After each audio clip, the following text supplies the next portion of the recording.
Hey, I'm Guy Powell, and welcome to the next episode of the Backstory on the Shroud of Turin. And of course, if you haven't already done so, please visit guypowell.com and sign up for more episodes. I am the author of the book The Only Witness, which is a Christian historical fiction tracing a possible history of the Shroud over the last 2,000 years. Today, we're speaking with Alessandro Piana. And he's a longtime Shroud researcher and scientist, and he's got some really interesting stuff for us today. So let's jump right in. One of the things that's been in the news recently was an article in Archeometry, and it certainly generated considerable media attention. According to this study, the imprint we see on the shroud is not due to the wrapping of a body, but rather to that of a bas relief. And so, Alessandro, tell us your thoughts on this work and what are its critical points in your opinion? Hi, Guy. It's a big pleasure to be your guest once again. For us in Italy, August has been an incredible month in terms of news on the Shroud. In fact, at the beginning of August, all the main Italian newspapers, those in Rome, those in Milan, those in Turin, reported this news.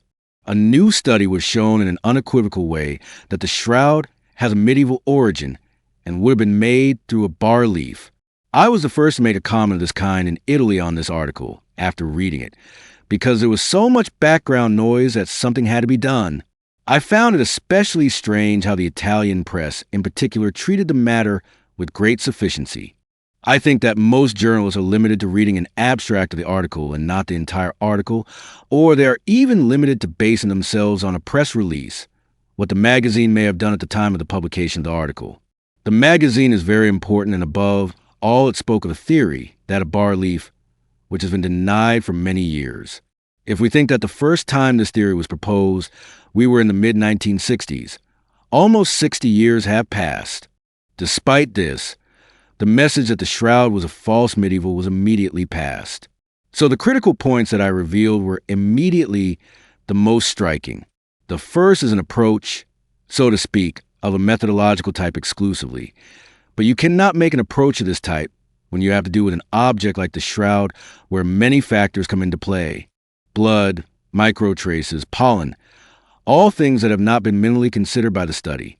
I immediately found it strange to refer to the object, to the cloth that covered this bas-relief, reconstructed, or the body, the 3D model of the body, which was made, as written in the work, in generic cotton. This is impossible. We know that the Shroud is made of pure linen. At the same time, I found it strange that the simulation was done only on one face, the front one. How could one think of building a bas-relief that was made of iron or stone of such large dimensions that had a front part and a back part?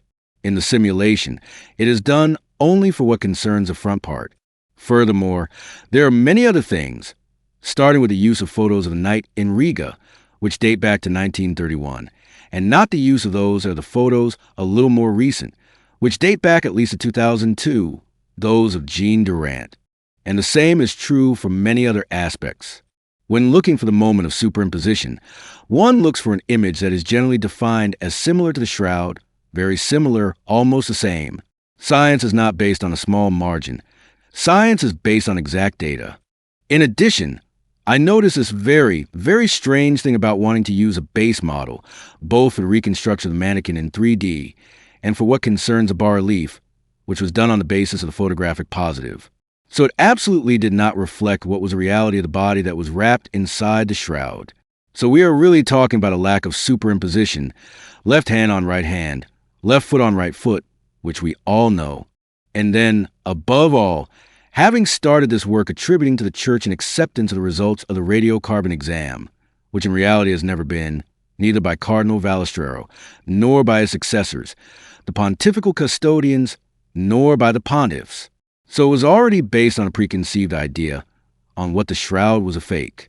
Then, in some interviews, he was even asked how this bas-relief should be, and once again there was talk of the hypothesis of a bas-relief that was either heated or painted, which, as I said at the beginning, had already been denied for some time.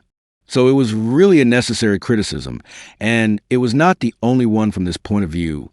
Yeah, when this article came out, the conference was going on, the Shroud Conference in St. Louis, and everyone was just astonished, really, that the Archeometry, a good magazine, a good publication, a good journal, and yet it published an article like that.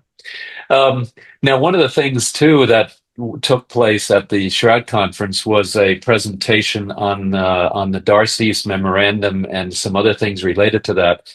So uh, let's talk about that a little bit. So, supporters of the hypothesis that the Shroud is nothing more than a medieval forgery often refer to the words of the 14th century bishop, as I mentioned, named Pierre Darcis. And so, Alessandro, can you tell us something about this man and his writings? And do these documentary testimonies really suggest that the Shroud is nothing more than a medieval forgery? Yes, Guy, it is really strange how every time the question of the shroud is brought up as a medieval artifact, what was the Bishop of Troyes at the end of the 14th century, that is, Pierre Darcy, is brought up. And it is also strange how sometimes non believers, atheists or agnostics, finally come in order to discredit the shroud, to believe the words of a religious person, something that should not even exist in the far future. The question of Pierre Darcy is an absolutely interesting and fundamental aspect for what concerns the history of the shroud. We know that the shroud, now preserved in Turin, is the same that appears in Lyria around the middle of the 14th century, and we know this thanks to iconographic evidence. The medallion found in the Seine around the middle of the 18th century is not the main iconographic demonstration, as much as the written documents. In fact, between the summer of 1389 and the summer of 1390, a series of documents date back to the origin of the shroud in Lyria in the middle of the 14th century. As always, the shroud arrives in the course of history with controversies. In fact, thanks to the son of Geoffrey D. Charney, the first owner to date documented the shroud, the objections that had begun in the middle of the 14th century are taken up again, and these begin to end in the summer of 1389. Pierre Darcy, the local bishop, immediately opposes these objections, which only for political reasons, the studies have shown, the one that, in his opinion, is his authority is overturned.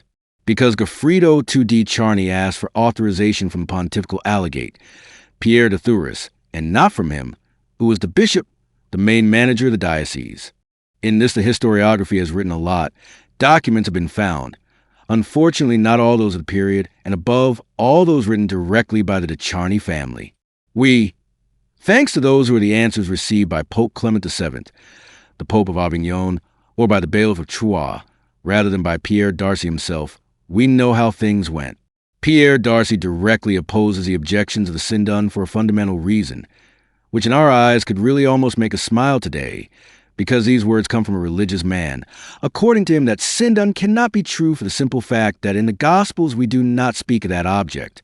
Here, said in our days, it is really an unsustainable thing, as we well know.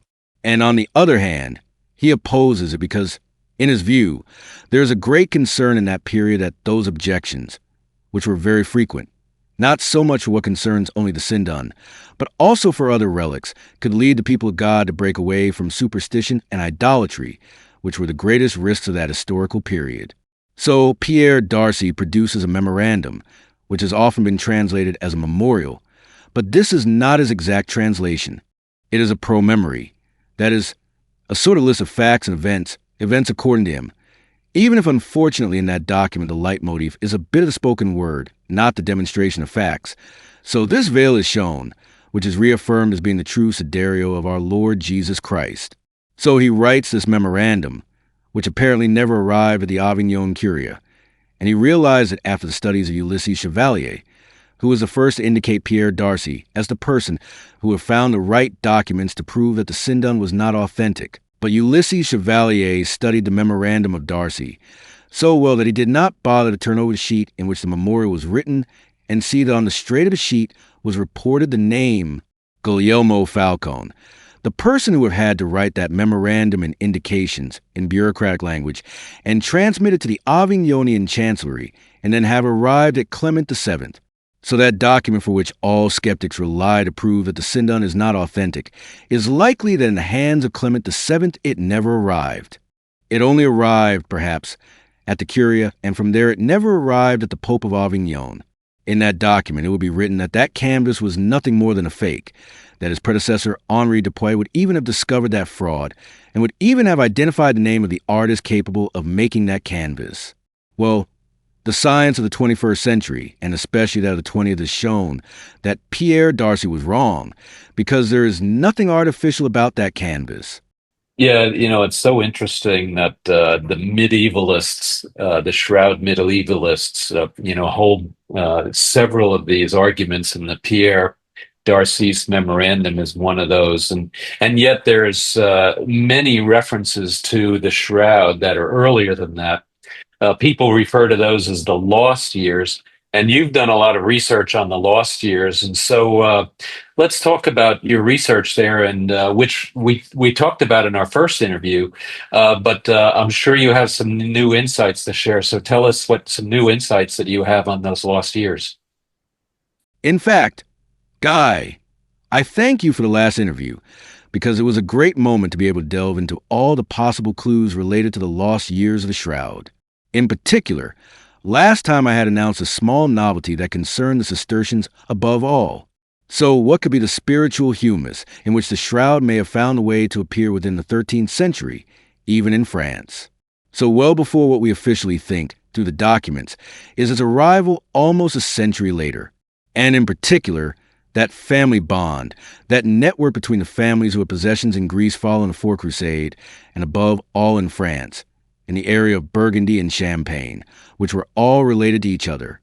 And through the ideal crusade, so much claimed by the Cistercians, that of the Imitatio Christi, it made it possible to create that solid bond to make the Shroud live in anonymity for more than 100 years, almost 150 years. Let us remember that in 1215, the Fourth Lateran Council declared that in order to show a relic, it was absolutely necessary to show the exact origin. Otherwise, one falls into a fundamental risk, which is that of being accused of stealing an ecclesiastical property and even of going against simony. In this case, the only possibility, I think, or in any case the most probable, is that through this family network that concerned the de la Roche, the Divergese, some families belonging to the Templar Order, the Cistercian monks themselves, and subsequently the Discharni, the Shroud may have arrived from Greece to France.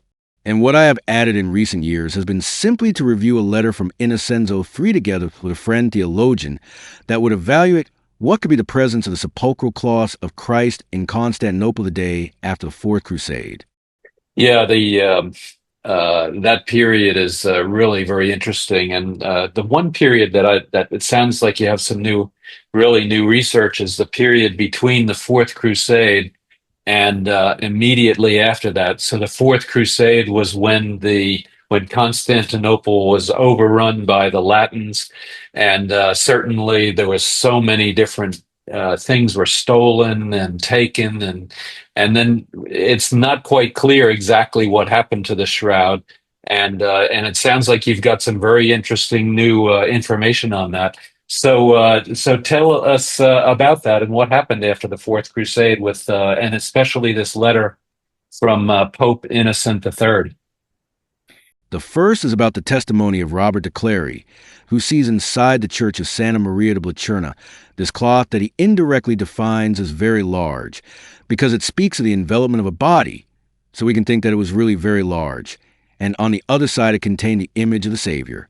So we have to imagine it as a figurative symbol. This testimony allows us, in some way, to bring it as close as possible to the Shroud of Turin, and the other is on August 1st, 1205, when in the famous letter it refers to the possible existence of a Sacrum Lyceum in Athens. So it is possible that at the beginning of 1205 the Shroud was in Athens, Feudo di Ottone della Roche. How does this letter fall, which we have just spoken about? In this sense, already a few months after the conquest of Constantinople, we have an interesting news. This is also a letter from Innocent III, which is intimate to some Genoese who have stolen relics that Baldovino of Flanders had asked to bring, using as a guarantor a Templar knight in Europe. Some Genoese pirates have stolen them, Innocent III sends an invocated letter asking that these precious objects be immediately returned as soon as the interdict against the city. So it gives us important information.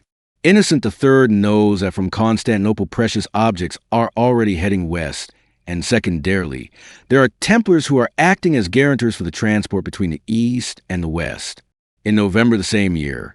So a few days later, Innocent III instead writes a letter, and this is the interesting aspect, to all the clergy who participated in the Fourth Crusade, abbots, bishops, religious, in which he lays the foundations on what will be the policy of englobement, we can say, of the Byzantine Church by the Roman one. In the wishes of Innocent III, there is to be reported the orthodoxy under control of the Church of Rome. And we found in one of these passages a very interesting aspect in which it seems that Innocent III, distinguishing well the papal power of those who deal with the spiritual part of the prominence of the head, compared to those who deal with the body, makes a distinction between the veil that is in Rome, which covered the face of Christ in the tomb, and what remained in the hands of the Byzantine emperor.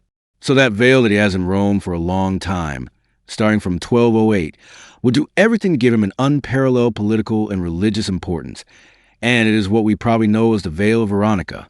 At the end of July 1204, a few days before the famous letter of August I of Athens, we have the same Innocent III who invites the king of Hungary, Andrea, to return the relics that had been stolen. So he knows perfectly well what is happening to the sacred objects at that moment in Constantinople, just after the Fourth Crusade. Yeah, it's incredibly interesting, and I'm definitely looking forward to learning more about this letter from Innocent III. Um, Now, we still have this period of the lost years, and we are finding, hints and possible proofs of the existence of the shroud before this during this lost years period. There's a handful of hypotheses. There's the Templars. There's potentially a hypothesis that the shroud went to Sainte-Chapelle in Paris. And then there's maybe other ones that unfortunately leave to open questions. So tell us about the hypotheses related to the shroud during this period, and what do you think of some of the alternative theories? At this point, I totally agree with you, Guy. It's really an open problem. That of the lost years is really an open problem. I insist that the testimony of Robert de Clary is the fundamental one from which we must start. They are all interesting hypotheses. Let's think of the Templars. Let's think of that of Sainte-Chapelle. Let's think of that of Othon de la Roche and the family acquisition with de Charny. As I have always said, I have always found it strange that a religious order could have preserved the shroud uninterruptedly for 150 years. This is because, at least in the period of greater difficulty, which was that of the trial attempted by the King of France, Philip the Beautiful, Philip the Fourth, against them, it would have taken very little from the leaders of the order to demonstrate that that idol, the Baphomet, of which there is much talk, and of which the Templars were accused of worshipping, was none other than the shroud. What did they want from us? It would have been enough to be able to exonerate them from any type of charge. More important, however, could be their role as a means, as we have also seen in previous questions, as a means and as guarantors, especially super parties people, in bringing many of these relics from the east to the west. In this they could have had a role, at least of helping the transport. Why not also the shroud? But of a transport. It is a theory that cannot explain such a wide historical period. Likewise, I find it strange that the French crown could somehow have entered possession of an object of this type and never use it to legitimize their power. The Sainte-Chapelle was already there. We know that up to the last inventory prior to the French Revolution, so 1789, we have the last inventory dating back to 1770, in which we are certain that it is located the presence of a holy shroud in that of the Sainte-Chapelle. But we know that in 1770 the Sainte-Chapelle was in the hands of the Savoy family, and almost 400 years that the Sainte-Chapelle officially appeared in France. So it is likely that the one that arrived at the Sainte-Chapelle was none other than one of the many Brandeis that arrived in the West, so much so that we even have news that this relic, which was the Sainte-Chapelle, was dismembered and given a little tour of Europe. It is perhaps easy to fall in love with one's own ideas, one's own theories. But I believe that in this historical moment, that of the acquisition by Goffredo di Charny for family ancestry is the most logical one. As we said before, only a very strong family network could have guaranteed the silence and custody for that entire period. Let us remember that the arrival of the Sainte Chapelle in the Chapel of the King, which would later become a congregated church, was completely surrounded by silence. Some relics preserved in the church are described, but we never speak of the Sainte Chapelle. So that object could not exist for that historical period, and this is, in my opinion, linked to those norms that in 1215 asked for the absolute certainty of the origin of the relics once they arrived in the West. Yeah, it's fascinating, and I really like how you talk about the different theories of where the shroud might have been during these lost years.